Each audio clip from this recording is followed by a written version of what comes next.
자, 오늘은 추수감사 주일입니다. 그래서 추수감사절의 유래에 대해서 제가 간단히 설명을 드리고자 합니다. 영국에서 신앙의 박해를 피해서 이 메이플라워 호를 타고 미국으로 왔던 사람들이 있었습니다. 그들의 이름이 필그림이었습니다. 청교도들이었습니다. 이 사람들은 1620년 12월 26일 날, 즉 크리스마스 바로 다음 날 매사추세츠주의 플라이머스 역에 도착하게 되었습니다. 이 메이플라워 호에는 102명의 청교도들과 30여 명의 선원들, 즉 한 140여 명 정도가 탑승을 하고 있었습니다. 그러나 그들은 미국 땅에서의 첫 번째 이 겨울을 지나면서 102명의 청교도 중에서 49명의 청교도가 죽었습니다. 즉 거의 절반의 사람들이 죽게 된 것입니다. 신앙의 자유를 찾아서 하나님을 의지하며 믿음으로 신들에게 왔는데 몇 개월 만에 이 인구의 절반이 사라지게 되었으니 그들은 큰 절망에 빠졌을 것입니다. 더군다나 자신들이 가지고 온 이 보리와 밀, 이 식량들이 미국의 토양에 맞지 않아서 열매를 맺지 못했습니다. 또 온갖 풍토병과 질병에 시달리게 되었습니다. 지금 뒤에서 통역을 하고 있어요. 그들이 사면초가와 같은 상황에 직면하게 된 것이죠. 사면초가 어떻게 통역할지 모르겠는데 사면초가 아시죠? 그런 그들이 하나님의 은혜를 경험하게 되었습니다. 미국에 본래 살고 있던 이 원주민들이 나타나서 이들에게 식량의 씨앗을 주고 재배 기술을 가르쳐주게 된 것입니다. 그런 그들의 도움으로 1년 뒤인 1621년 가을에 청교도들이 처음으로 미국 땅에서 이 소출을 하게 되었습니다. 결실을 맺게 되었습니다. 그리고 그들은 그 추수의 결실을 하나님께 바치면서 자신들에게 은혜를 베풀어 주신 그 원주민들을 초대해서 함께 예배를 드리게 됩니다. 바로 이 예배가 오늘날 추수감사절의 기원이 되었고 미국의 모든 사람들이 지키는 아주 중요한 절기가 되었습니다. 추수감사절을 처음으로 지켰던 청교도들에게는 분명한 감사의 대상이 있었습니다. 누구일까요? 바로 하나님이시죠. 그리고 분명한 그 감사의 내용이 있었습니다. 그것은 바로 하나님의 은혜에 대한 감사였습니다. 신앙의 박해를 피해서 온 이곳, 그러나 몇 개월 만에 사랑하는 가족과 신앙의 교류를 잃을 정도로 적응하기 어려웠던 이곳. 과연 우리가 이곳에서 신앙생활을커녕 먹고 살 수 있을까? 생명을 유지할 수 있을까? 이런 걱정이 들게 했던 이 땅. 바로 이 땅에서 이제 복식이 생기기 시작했던 것입니다. 이제 우리도 이 땅에서 꿈을 꾸어볼 수 있겠구나. 우리도 새로운 인생을 시작해 볼 수 있겠구나. 하나님께서 우리를 포기하지 않으셨구나. 하나님께서 우리를 지키십니다. 다른 말로 하나님의 은혜가 여전히 우리와 함께 하시는구나. 이 필리들이 드렸던 첫 번째 추수감사절에는 자신들의 인생을 하나님께서 붙들어 주셨다라고 하는 하나님의 은혜에 대한 고백이 있었던 것입니다. 첫 번째 추수감사절을 드린 그들이 그 이듬해 두 번째 감사 예배를 드릴 때까지만 해도 그들의 마음속에는 이런 걱정이 있었을지도 모르겠습니다. 작년에는 풍년이었는데 올해는 흉년이면 어떻게 하는가? 우리 모두가 또다시 굶어 죽는 위험에 처하면 어찌하는가? 신대륙에 와서 이제 막 임신을 한 여인들은 아마도 이런 두려움이 있었을 것입니다. 나는 죽어도 괜찮은데 내 아이에게 먹을 양식이 없으면 어떻게 하는가? 요즘과 같이 의료기술이 발달하지도 않았기 때문에 또 다른 사람들의 마음속에 혹시라도 요즘과 같은 이 전염병이 창궐하면 어떻게 하나? 이런 두려움이 분명히 있었을 것입니다. 그런 두려움과 떨림을 가지고 있던 그들이 이제 5번째, 10번째, 20번째 추수감사절을 드리게 되면 될수록 그들의 마음속에 있던 염려와 두려움은 사라지며 그들의 마음에는 하나님의 그 은혜에 대한 확신이 더더욱 두드러졌을 것입니다. 하나님이 우리를 붙드셨다. 하나님이 우리를 인도하셨다. 그리고 우리에게 지금까지도 은혜를 베풀어 주셨고 앞으로도 영원히 우리와 함께 하실 것이라고 하는 그 확신이 생기게 되었을 것입니다. 오늘 이 자리에 있는 여러분들 중에는 이제 막 미국 생활을 시작하신 분들도 계시기 때문에 어떤 분들은 올해의 추수감사절이 첫 번째 추수감사절인 분도 계실 것이고 혹은 이제는 이민 생활이 오래되어서 10번째, 20번째 감사주일을 보내는 분들도 계실 것입니다. 그런데 저는 여러분들이 첫 번째 감사주일을 보내시든 아니면 20번째 감사주일을 보내시든 오늘 이 시편 기자의 고백과 같은 이 하나님은 영원히 우리 하나님이시니 그가 우리를 죽을 때까지 인도하시리로다 라고 하는 이 하나님의 은혜에 대한 감사가 여러분에게 있으시기를 축원합니다. 성경은 이 하나님의 은혜에 대한 책입니다. 성경 속의 모든 인물들은 이 하나님의 은혜를 경험했던 사람들의 이야기입니다. 성경 속의 사람들은 하나님의 은혜가 얼마나 따스하며 얼마나 인격적이며 얼마나 놀라운 것인지를 자신의 삶을 통해서 전인격적으로 체험하고 그래서 그 하나님을 섬기지 않을 수 없게 된 사람들의 이야기입니다. 출애굽기에 등장하는 이민자의 가정에서 태어난 한 사내가 있었습니다. 이 미국과 같은 나라에서 태어났다면 시민권도 부여해주고 이제 앞으로 당당하게 시민으로서 살아갈 수 있게 해주었을 텐데 그가 태어난 이집트라고 하는 나라에서는 자신들의 나라 이스라엘을 아주 핍박했고 자신의 아버지도 사촌도 집안의 남들은 남자들은 모두 이 애굽이라는 나라에 허드렛 일을 하던 사람들이었습니다. 더욱이 기관차는 것은 하필이면 이 아이가 태어나는 그 해에 애굽의 왕이었던 파라오가 이렇게 명령을 합니다. 아들이 태어나면 나일강에 던져버려라. 자, 이쯤 되면 이 아이의 이름을 다들 아실 것입니다. 누구인가요? 모세입니다. 모세는 태어나자마자 자신의 부모에게 사랑을 받는 인생이 아니라 오히려 그 부모에 의해 나일강으로 떠내려가야만 했던 인생을 살게 되었습니다. 아니 얼마나 기도한 인생입니까? 이제가 태어나는 너무나 사랑스러운 이 신생아를 어쩔 수 없이 여러분 저 뷰포르 때문에 버려야 한다라고 한번 생각해 보십시오. 만약 여러분이 여러분의 자녀를 그렇게 떠내려 보내야 한다면 여러분의 심정은 어떠하시겠습니까? 최근에 요게벳의 노래라고 하는 찬양이 있습니다. 이 찬양에서 이 요게벳의 어머니의 노래를 아주 기가 막히게 표현했습니다. 제가 잠시 그 가사를 읽어드리겠습니다. 작은 갈대 상자 물이 새지 않도록 역청과 나무진을 치라며 어떤 마음이었을까 그녀의 두 눈에 눈물이 흐르고 흘러 동그란 눈으로 엄마를 보고 있는 아이와 입을 맞추고 상자를 덮고 강가에 띄우며 간절히 기도했겠지. 정처 없이 강물에 흔들흔들 흘려내려가는 그 상자의 눈을 감아도 보이는 아이와 참 멋진 표현이죠. 눈을 감아도 보이는 아이와 눈을 맞추며 주저앉아 눈물을 흘렸겠지. 그리고 후렴이 이렇게 나옵니다. 너의 삶의 참주인 너의 참 부모이신 하나님 그 손에 너의 삶을 맡긴다. 너의 삶의 참주인 너를 이끄시는 주 하나님 그 손에 너의 삶을 드린다. 더 부르고 싶은데 가사를 한번 묵상해보세요. 사랑하는 여러분께 질문 드립니다. 부모에게 버림받을 수밖에 없었던 그 모세의 인생, 그리고 하나님께도 버림받는 것만 같았던 그 모세의 인생, 하나님께서 그 인생을 책임지셨습니까? 아니면 버리셨습니까? 책임지셨어요? 버리셨어요? 책임지셨습니다. 모세는 애굽의 공주에 의해 키워지며 친어머니가 그 아이의 유모가 되었습니다. 그리고 장성하여 이스라엘 민족을 출애굽시키는 민족의 지도자로 쓰임받게 되었습니다. 자, 이 모세의 인생을 여러분 어떻게 설명할 수 있겠습니까?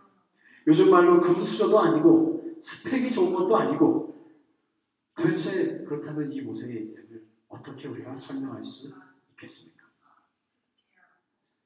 하나님의 은혜가 있었던 것입니다. 태어나자마자 강물에 떠내려가야만 했던 모세의 인생을 설명할 수 있는 유일한 키워드가 있다면 그것은 바로 하나님의 은혜라는 것입니다. 이 모세 외에도 우리가 잘 아는 또 다른 이민자 한 명 있습니다. 이 사람은 12명의 형제 중 11번째 사내아이로 태어납니다. 아버지에게 사랑을 받는다는 이유 때문에 배가 다른 형제들에게 시기와 미움을 받게 되고 어느 날 그 형들에 의해서 생각지도 못한 나라의 노예로 팔려가게 되었습니다. 노예의 삶은 처절했습니다. 죽고 싶을 만큼 처절하고 도저히 희망이 없는, 그래서 꿈을 꾼다, 꿈을 내가 꾸고 싶다, 그것 자체가 사치스러운 인생, 바로 그것이 노예의 인생이었습니다. 그러다 어느 날 그가 자신의 주인에게 총애를 받기 시작합니다. 그리고 그 주인의 살림을 모두 다 도맡아 처리하는 사람이 되었습니다. 노예로서 거둘 수 있는 놀라운 성공을 한 것입니다. 정말 놀라운 성공을 한 것입니다. 그런데 어느 날 그 주인의 아내가 자신을 성적으로 유혹하기 시작했습니다. 하나님과 이 주인에 대한 신실함을 지키고 싶었던 이 사람은 그 유혹을 뿌리칩니다. 아니 그런데 기가 찬 일이 일어났습니다. 그 유혹을 뿌리친 일 때문에 도리어 성범죄자로 전락해서 감옥에 가게 된 것입니다. 아니 이게 무슨 일입니까? 하나님을 신뢰했으면, 하나님께 신실하게 행동했으면 복을 더 받아도 시원찮을 텐데, 하나님과 주인에 대한 신실함을 지키려고 그 유혹을 피한 것 때문에 노예로서 이루었던 모든 삶의 성공을 다 날려버렸습니다. 그리고 이제 노예보다 더 초라한 성범죄자 죄수가 되어버렸습니다. 이 사람의 이름이 무엇인가요? 요셉이죠. 감옥에 들어간 요셉은 하나님께 아마 이렇게 질문했을 것입니다. 하나님, 어떻게 나에게 이러실 수 있습니까? 정말 살아계십니까? 내가 이렇게 믿고 따라왔는데 어떻게 나에게 이렇게 대하실 수 있으십니까? 자, 사랑하는 여러분, 그 하나님께서 요셉을 버리셨나요? 그렇지 않습니다. 노예의 신분이었던, 죄수의 신분이었던 그가 장차 애굽의 총리가 됩니다. 노예가 총리가 된다는 것, 그것은 이 고대 신분제 사회에서는 도저히 불가능한 일이었습니다. 도저히 일어날 수 없는 일이었습니다. 그렇다면 도대체 그 무엇으로 그 불가능이 가능하게 되었습니까? 도대체 무엇으로 이 요셉의 인생을 설명할 수 있다는 것입니다. 이 역시 하나님의 은혜입니다. 하나님의 은혜가 아니고서는 설명될 수 없었던 인생, 바로 이것이 요셉의 인생이었다는 것입니다. 사랑하는 여러분, 저는 여러분의 인생이 바로 이런 인생이 되기를 축복합니다. 여러분의 인생을 설명하는 키워드가 하나님의 은혜가 되기를 축원합니다. 400년 전 이 땅에 첫 번째 추수감사절을 드렸던 그 필리핀들의 고백처럼 오늘이 400년째 추수감사절입니다. 이 우리들의 입술에서도 그 하나님의 은혜를 진심으로 찬양할 수 있기를 소망합니다. 여러분들의 지난 인생을 한번 뒤돌아보십시오. 우리의 삶에 셀 수 없는, 그리고 부인할 수 없는 하나님의 은혜가 있으셨을 것입니다. 낯선 미국 땅에 와서 이 이민 가방 2개 들고 오셔서, 혹은 3개 들고 오셔서 처음 이 땅을 밟았다는 그 순간 여러분 기억하시죠? 그런데 지금 우리가 살 집이 있고, 타고 다닐 차가 있고, 할 일이 있고, 또 오늘 예배 이후에 먹을 음식이 있다. 이 모든 것을 설명할 수 있는 키워드가 있다면 그것이 무엇일까요? 하나님의 은혜라는 것입니다.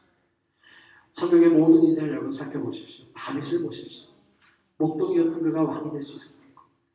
그 왕으로 기름 부어 받았다는 이유 때문에 사울에게 죽기까지 쫓겨다니면서 신실하게 끝까지 믿음을 지킬 수 있었던 그 이유. 그 이유도 하나님의 은혜입니다. 룻이라는 여인을 생각해 보십시오. 남편을 일찍 잃어버리고 박복한 여인의 삶에 예약되어 있던 그녀의 인생. 답을 아무리 찾으려 해도 도저히 답이 없는 인생이었습니다. 그래도 답을 어떻게든 찾아보려면 빨리 시집가서 새 살림을 차려야 할 텐데, 도리어 죽은 남편의 시어머니를 따라서 정처 없이 이민 갔던 그 인생. 답이 있을래야 있을 수 없었던 인생이었습니다. 그런데 그녀의 인생을 통해 하나님께서 무엇을 말씀하시나요? 절망은 아니다. 끝날 때까지 끝난 것이 아니다 라고 말씀하시는 것입니다. 어떻게 룻의 인생이 이렇게 흘러갈 수 있었겠습니까? 룻의 인생을 설명하는 키워드가 무엇인가요? 이제 여러분 다들 아시죠? 하나님의 은혜입니다. 교회를 박해하고 예수 믿는 자를 죽이려 했던 사울이 변화되어 바울 된 것도, 의심 많던 도마가 부활의 주를 증거하게 된 것도, 배신자 베드로가 목숨 걸고 주님 증거하는 사람이 된 것도 모두가 다 하나님의 은혜.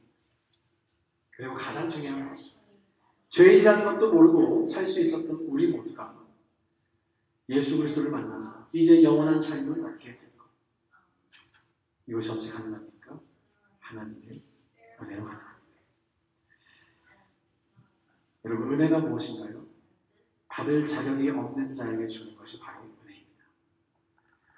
생각해보세요. 성경의 역사 속에서 인간은 하나님의 마음에 못을 받고 감사할 줄도 몰랐고 상처를 드리고 배신하기를 수없이 반복했지만, 그럴 때마다 하나님은 인간에게 변함없는 사랑과 용서를 베풀어 주셨습니다.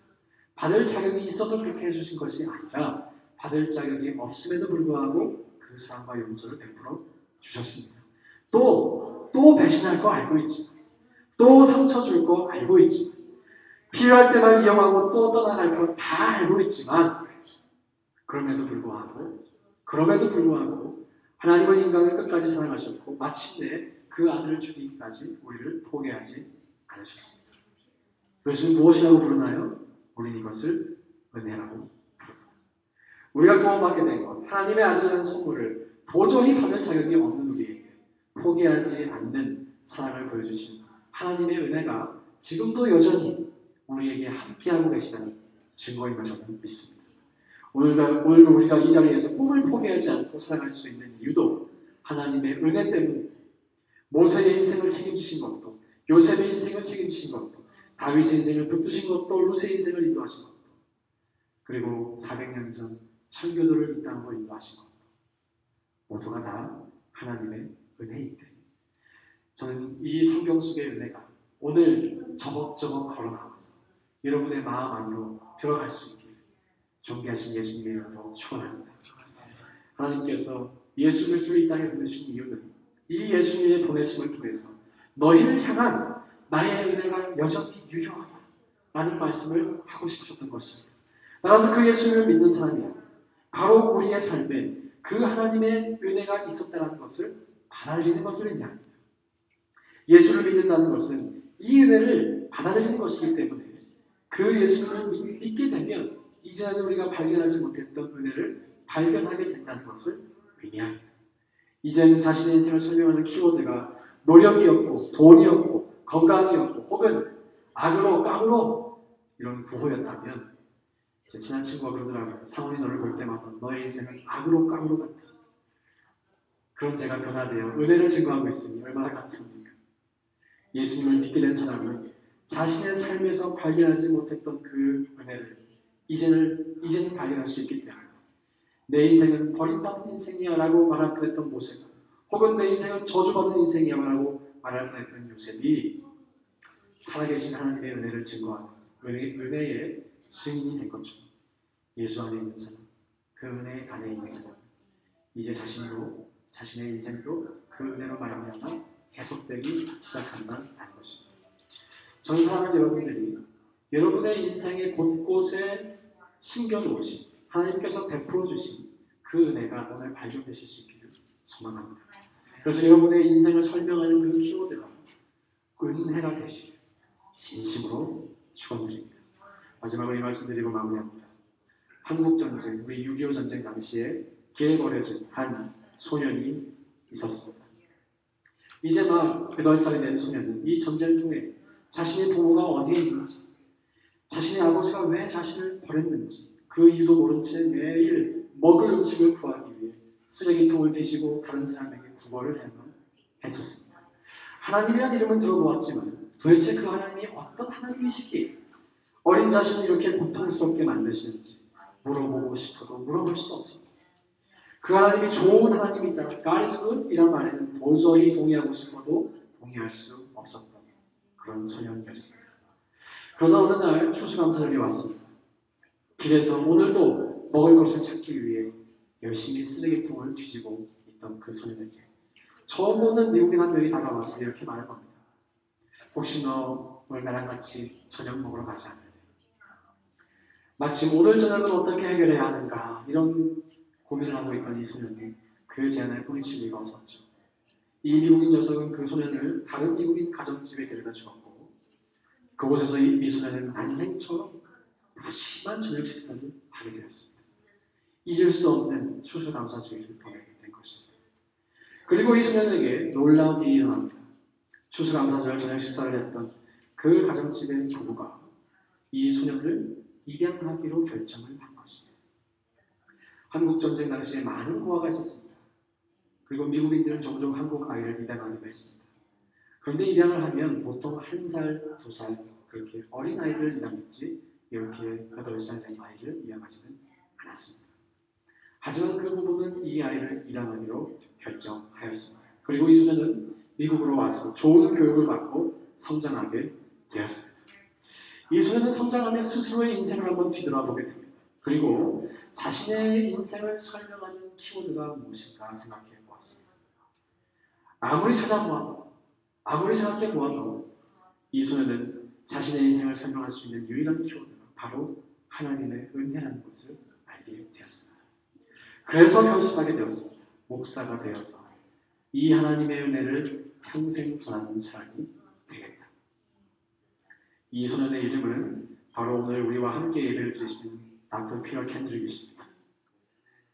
제가 오늘 추수감사주를 맞아서 하나님의 은혜에 대해 설교하면서 박사님의 삶을 나누고 싶다고 하니까 흔쾌히 그러라고 하시면서 증명으로 와주셨습니다. 그룹으로.